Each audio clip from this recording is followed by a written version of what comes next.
This is episode 77 of AA Beyond Belief, the podcast, and I'm John S.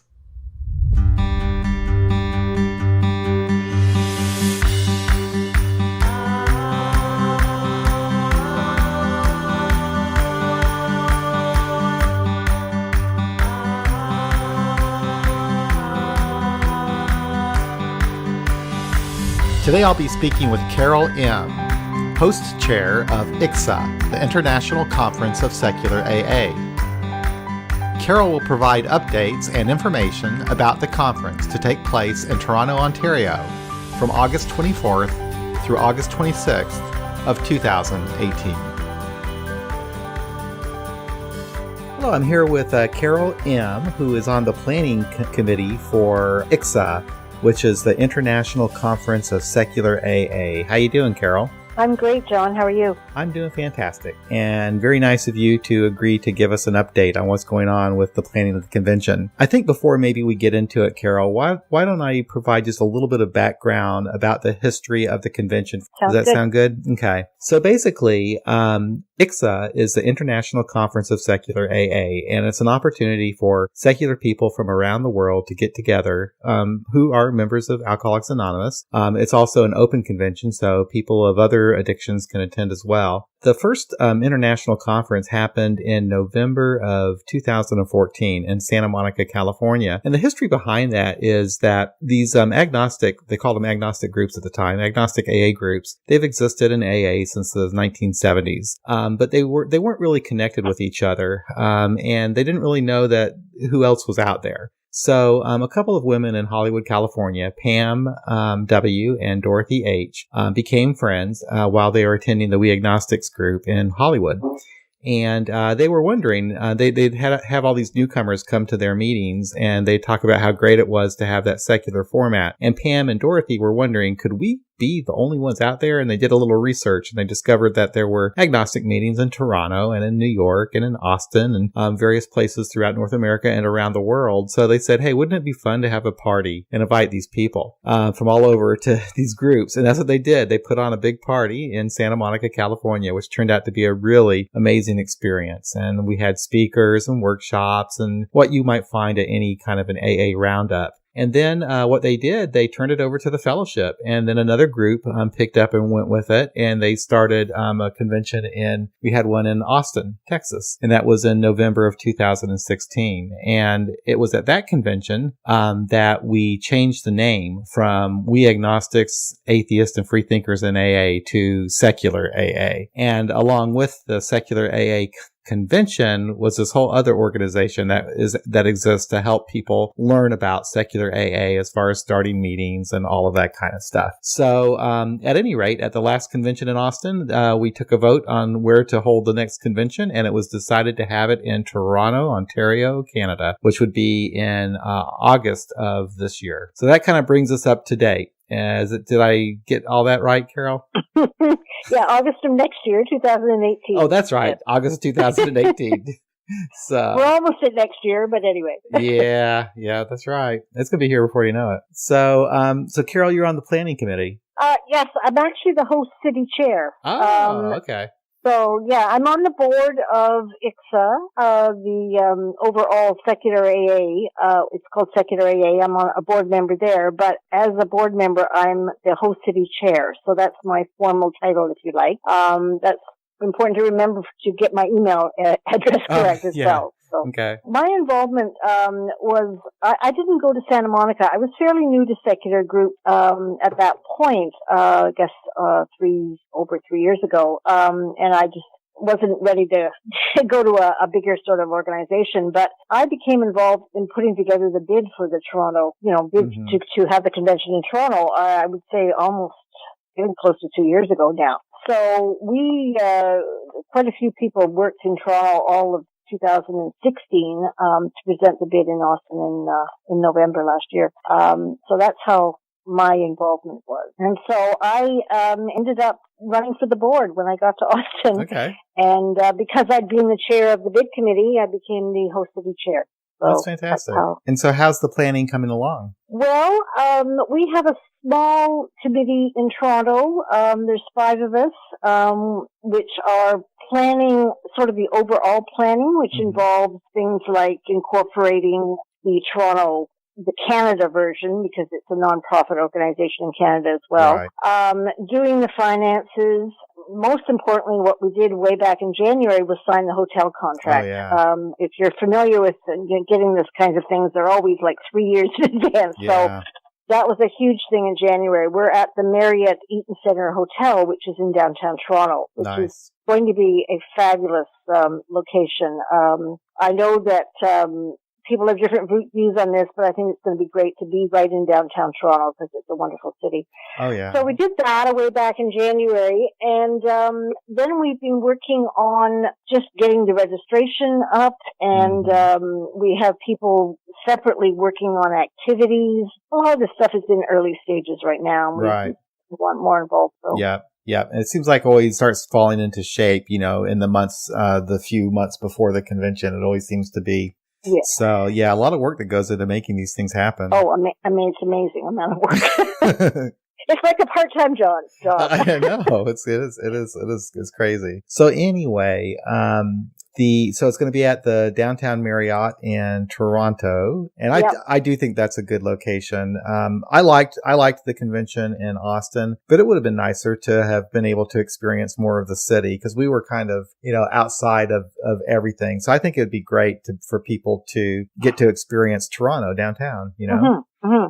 Yeah, I mean, I know that there is a survey done from quite a few of the people that were in Austin, and that was a theme that emerged, that people would have liked to experience Austin because it's a fabulous city, and you figure, it's the music scene and everything, and some people were able to go down on the Saturday evening, but if you didn't have a car, it was a lot harder to do that. So where we're going to be, we're right opposite the City Hall and the Eaton Center, and within walking distance of almost anything you want. So I can talk more about transportation later, but we're very centrally located. So it's really going to be great. I think I'm going to bring my wife to this one, and we'll probably take some extra time, even after the convention, to go explore. She likes museums and stuff, and we would love to go to Toronto. So what a great place. A wonderful place to have it.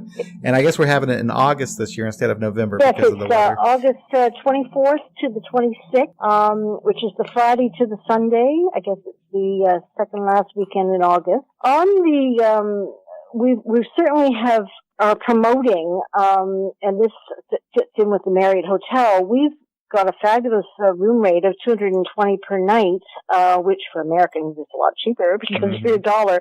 But of course, it's not all Americans coming. But we have the same rate from the Tuesday before till the Tuesday afterwards. So I would really recommend coming early and staying late, and just experiencing what Toronto has to offer, because it's, you can stay it's on the registration form. Registration's been open since, the middle of September. So I can certainly direct you to that. It's at the secularaa.com website. Right. And so, if people are interested, we're collecting. If you put down, I'm coming early or staying late or both. We're collecting that information on a separate database, and we will be in touch with you once we get more concrete plans in place. As you can imagine, John, a lot of stuff doesn't really come up until January, February for the year. So things like what galleries, like the Art Gallery of Ontario is a world-renowned gallery, and so they may know, but it's probably not publicized what will be available in August, but there'll be something. The Royal Ontario Museum, all the kinds of the Ripley's Aquarium, the Science Center, there's a million things to do. So once you've indicated it doesn't matter whether you don't, but if you do indicate you're coming early or staying late, we'll be in communication, and we're going to organize some group activities as well. Well, isn't that nice? That is really nice. Something, Niagara Falls. If you've never been to Canada, you probably want to go to Niagara Falls. Yeah. Well, that's really nice. I did not even know that till I spoke with you, but I'll let my wife know about that, because it actually is a good deal for Americans. I mean, we'll get it's a good price for us, and that'll be fun. Have you? I guess you're probably not at the point yet where what the basic format of the convention is going to be? Is it going to be kind of similar to what we had going on in Austin? Well, I'm also, I'm wearing many hats here. Mm-hmm.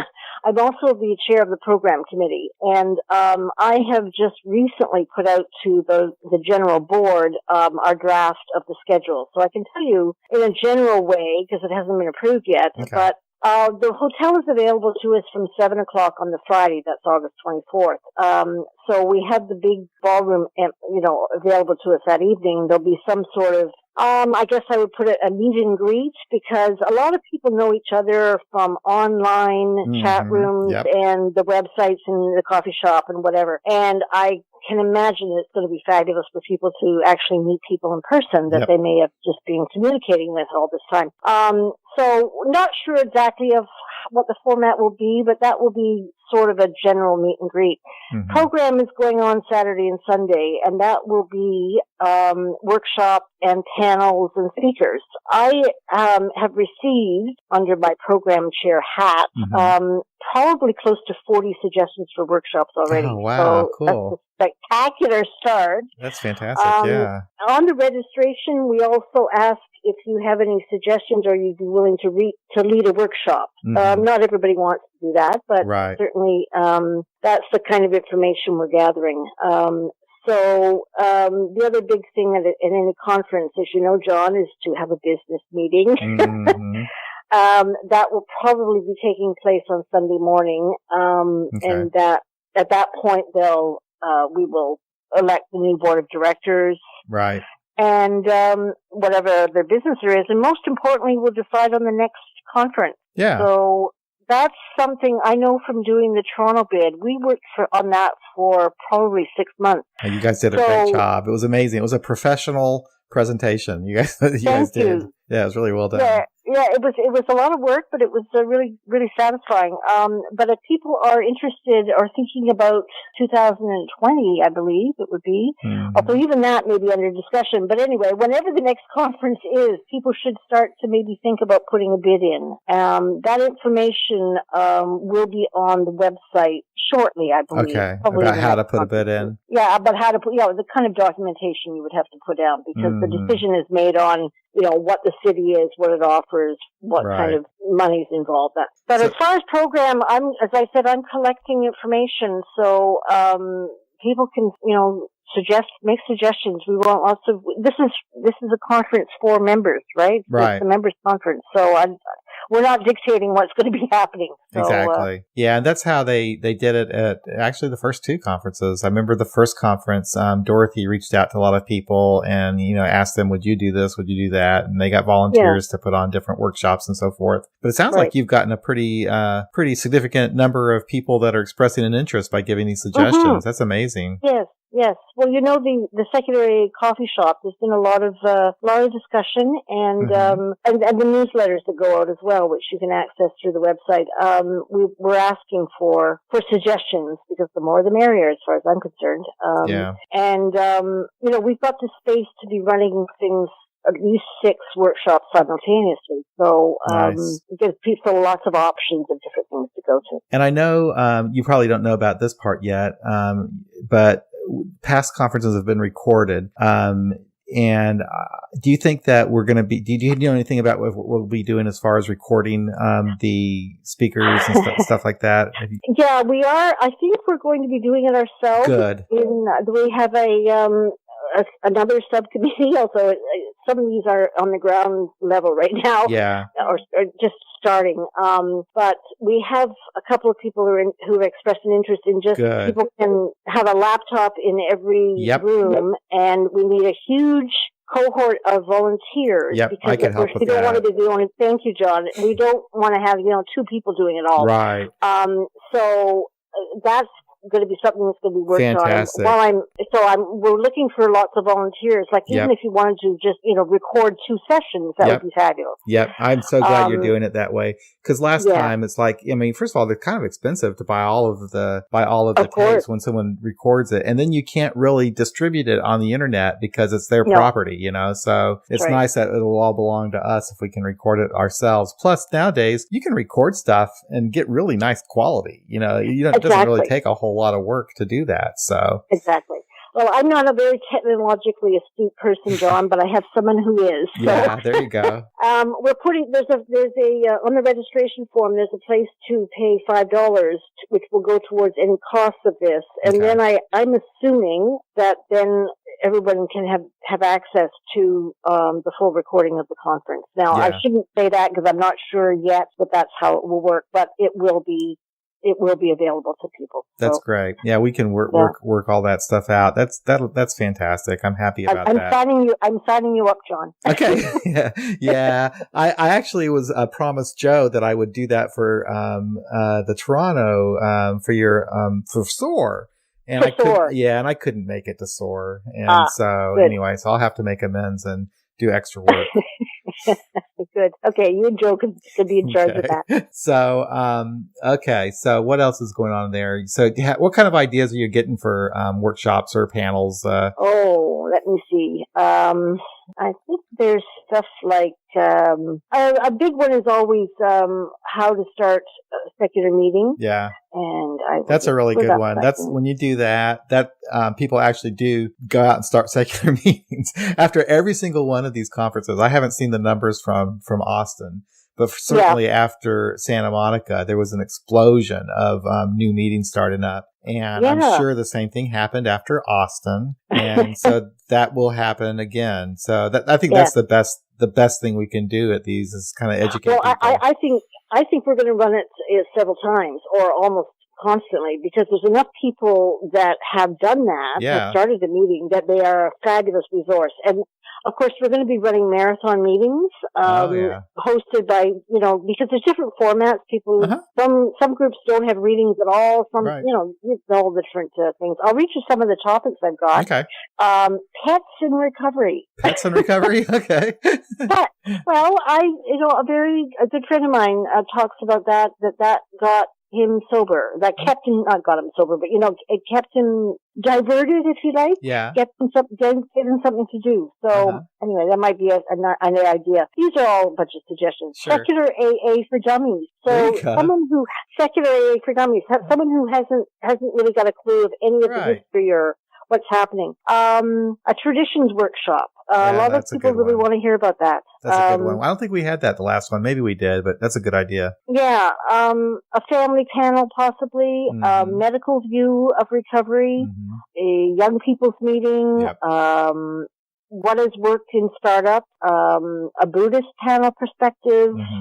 Using the book Living Sober. I'm working with the justice system. So that's a good topic. I've got 36 suggestions already, but there's just a few. That's fantastic. So, a real variety, I think. That's good stuff. I should say, John, that our theme for the conference is inclusion and diversity. So that's something the board came to the decision, and we want to include lots of different perspectives. So that's really important that we, I don't know whether you know this, but Toronto is one of the most diverse cities in the world. And we like to have lots of different viewpoints and lots of different types of people involved. So we hope to be able to do that. The theme again was inclusion and diversity? Yes. Okay. Yeah, that's very good theme. It's something I think that it would set a good tone for the convention that, because we do have our battles within AA, but sometimes it's nice to remember, hey, we are kind of one big family. We can get. We're all in the same boat, right? We are. We certainly are. I like that thing. Maybe we should say that we're all in the same boat. Yeah, but I'm like you too. It's like you do want to get different perspectives and different views because. Even within a secular AA community, there's a lot of variety of our experience. Even like you said about all the different groups, how some groups do things this way and some do another way. I like that. I like that there's a lot of variety. Some people do steps, some people don't, and all that is great. Whatever works, in my opinion, is what we should be doing here. We're all on the same path towards recovery. Yep, absolutely. Really important. Yep. Anything I wanted to mention about getting into Canada because that's been a question that some people have mentioned. First and foremost, you need a passport. You do need a passport. So if you think you're going to decide to come to Canada in July and haven't got a passport, you might be in trouble. Yep. So if you're considering or you've already decided, get your passport underway right now. From every country in the world, you have to have a passport. Yep. The other thing to know that is, apart from U.S. or Canadian citizens, everyone needs something called an electronic travel authorization. Okay. If you're flying in, that's called an ETA. Okay. It's very cheap. It costs $7. You get it online. It's valid for up to 5 years. So again, if you're coming from anywhere other than the U.S. or Canada, you're going to need an ETA. So Europe, Asia, wherever. Africa, South America. The other thing is, some people may be concerned about convictions they've had in the past. My advice on that is check out the Canadian Immigration and Citizenship online. Okay. And also, of course, your own immigration department in your home country.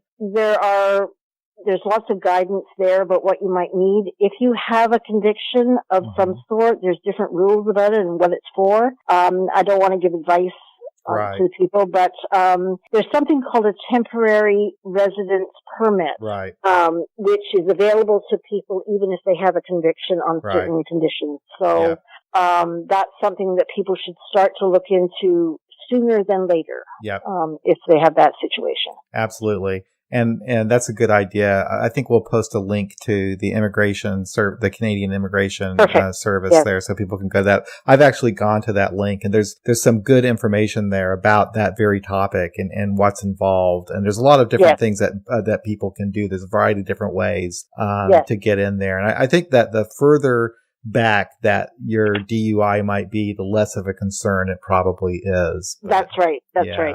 So you have that link, John, and she's like, you have it somewhere. I do. I found it. So I will definitely post that on when we post the podcast as well. Great. And then what else should we talk about? Like getting around. So we'll fly into Toronto. Pearson. Either Pearson or the Island Airport if you're having a quick hop over from northern US. You can just fly into Porter Airlines into the Island Airport, but everywhere else you fly into Pearson. On the secularAA.org .com website, there is a link called Transportation. Okay. And that gives you all the varieties. So, as far as it tells you about flying in and how you get down from the airport, which is out in the suburbs, you can take an Uber or you can take the UPX Express, which I believe costs about $19. You can take our public transit for that matter. And I believe it has other links about to various transit things. Yeah, a lot of different ways to get in. Yeah, I think my wife and I will be pretty experienced with it. And driving in, I think that my wife and I will be pretty experienced with figuring that part out because we do travel once in a while anyway, go to different cities and figure out how to get to the airport. The other, as I said, we're also, I'm not sure the link is up yet, but there's lots of information on the secularAA.com website about activities in Toronto, and there'll be more of that put up as we get closer. For example, our lovely Blue Jays, who knows what they'll be doing next year, but you can't possibly get tickets yet, but that kind of information will be available sooner to the time. We didn't talk about the cost. What is the cost of the convention? Sorry, it's $125 Canadian, which I believe is around $100 US. Not sure what it is in other currencies, but it's $125 for the 3 days. Okay, that sounds good. And then it was $2 something for the hotel. $220 for the hotel per night. Okay, very reasonable. And you can actually register at secularAA.com, right? And get all of that. Have you seen any numbers of people that have registered so far? Do you know anything about that? I'm informed every week by the Marriott. We're well over 100 on the Marriott registrations at this point. That's because fantastic. A lot of people, which is fabulous, is that people are coming early and staying late, which is wonderful. A lot of people coming in Thursday, and that's great. Gives it great for the planning committee because then we know that not that everybody needs to be told or not told, suggested what to do, but certainly it gives us some thought that maybe we'll organize a boat tour or something like that. Man, you guys did such a good job getting the word out. That's incredible, in my opinion, to have that many already booked at this time. I know. Several months ahead. That's not people. That's room nights. I think room nights, people is because some people are doing 5 nights. Sure. Right. But still, that's good. Those are rooms booked for those nights. Yeah, we're doing very, very well. So, pretty happy so far. Yeah. Yeah. That's really good. Keep those registrations coming in. Yeah, absolutely. Yeah, I think I'll have to get registered here this week then, and get my wife, get her on board, get her scheduled out to do that. So, so tell me about your experience working on the board, and how's all that been? Has it been rewarding? Has it been not rewarding? Well, it's a lot of time. As anyone who's been involved in volunteer activities, and because I'm in Toronto, with my little subcommittee here, there's several of us that are doing quite a lot of work, and we certainly will need more bodies on the ground, in the probably the spring to summer. But it's been a really, really good experience for me. I've always said that doing service work for AA is what keeps me sober. Yeah. So I just think for me personally, one of the best things I've ever done. It's challenging because there's a lot of new things for me, but I would highly recommend it. So, I've been involved in this now since March of 2016 when the Dead Committee started. So, it's going to be, it's still fun. So I hope it'll continue to be fun. The board is great. We work by consensus. We work by committees so that committees put in a suggestion, and then the board makes a decision. So, you guys meet quarterly or something like that? Let me think. We've had the 1, 2, 3, 4. We'll have our fourth. We've had 4 meetings this year. We'll have another one in January. Yeah. So how should people get in touch with? Should they get in touch with you? Should they get in touch with the convention? I will give you my my email address is hostcitychair at seculara.net. We'll link that up on the site too. Okay. Oh, I'm sure it is, yes. The website for the conference is seculara.com. Gotcha. And the general website for Secular AA is seculara.org. Yeah, which is a great site. A lot of good stuff on there. We actually did a podcast about that website. That was with Courtney, I believe. It's the first podcast I ever did about a website. Oh, it was kind of fun. And then I put something together. I put a little video together about the website itself. Oh, that's funny. Yeah.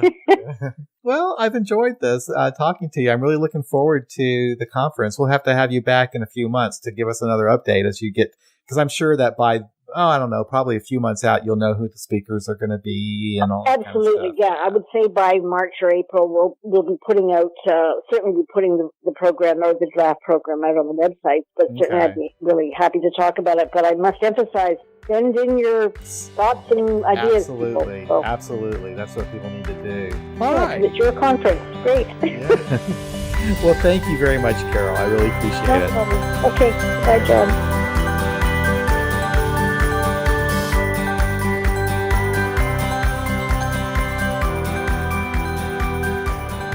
Thanks for listening, everybody. I am grateful for your support once again. We will be posting links and information into the show notes for the podcast so you can learn more about the convention to take place in Toronto in August of 2018. You can also visit the website, seculara.com. That's seculara.com.